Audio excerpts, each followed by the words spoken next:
Gentlemen, open your text, page 21 of the introduction. Mr. Perry, will you read the opening paragraph of the preface entitled Understanding Poetry? Understanding Poetry by Dr. J. Evans Pritchard, Ph.D.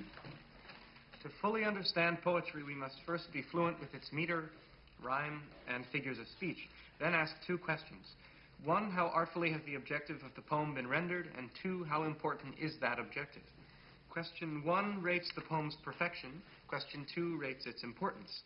And once these questions have been answered, determining the poem's greatness becomes a relatively simple matter. If the poem's score for perfection is plotted on the horizontal of a graph, and its importance is plotted on the vertical, then calculating the total area of the poem yields the measure of its greatness. A sonnet by Byron might score high on the vertical, but only average on the horizontal. A Shakespearean sonnet, on the other hand, would score high both horizontally and vertically, yielding a massive total area, thereby revealing the poem to be truly great. As you proceed through the poetry in this book, practice this rating method. As your ability to evaluate poems in this manner grows, so will your enjoyment and understanding of poetry.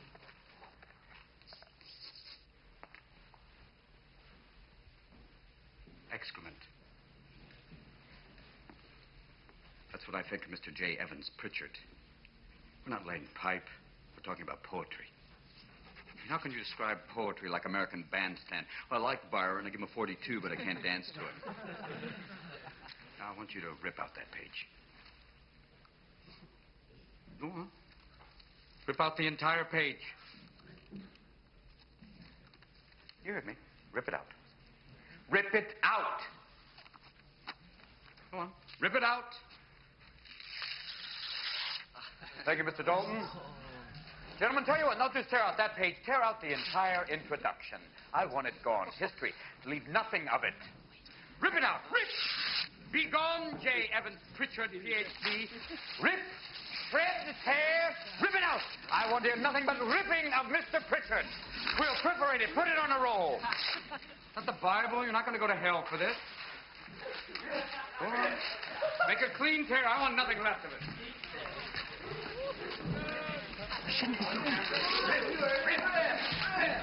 Rip it out. Rip.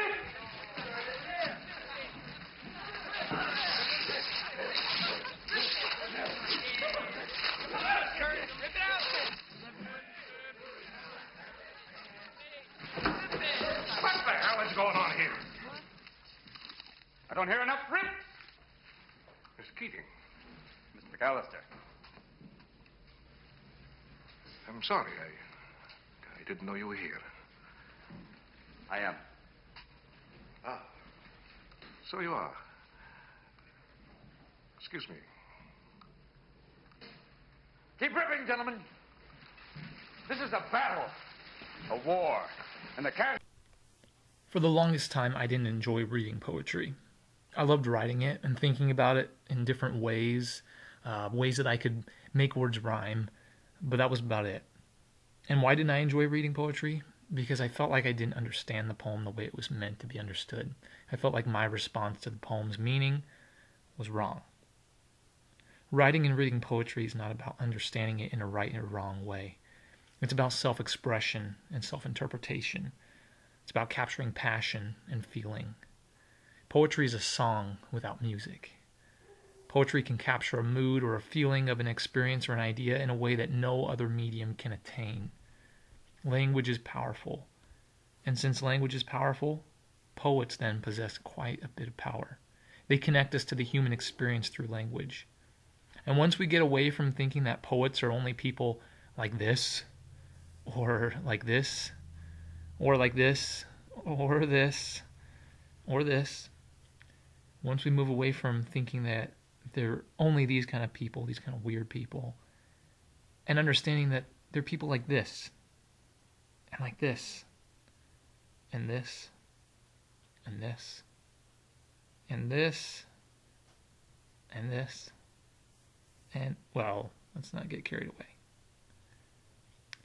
So go on. Try your hand at poetry. Use vivid details and imagery to express your inner thoughts. As the poet once said, we lose ourselves so that we may find ourselves. Lose yourself in a poem.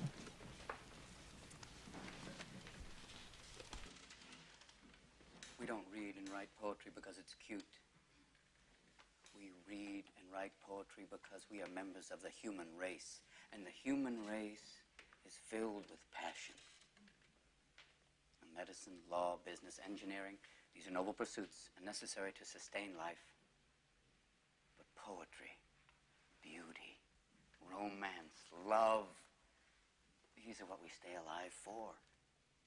To quote from Whitman, "O me, O life of the questions of these recurring, of the endless trains of the faithless, of cities filled with the foolish, what good amid these, O me, O life?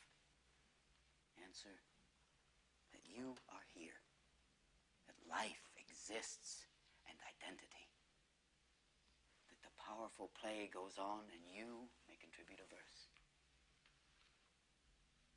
That the powerful play goes on and you may contribute a verse.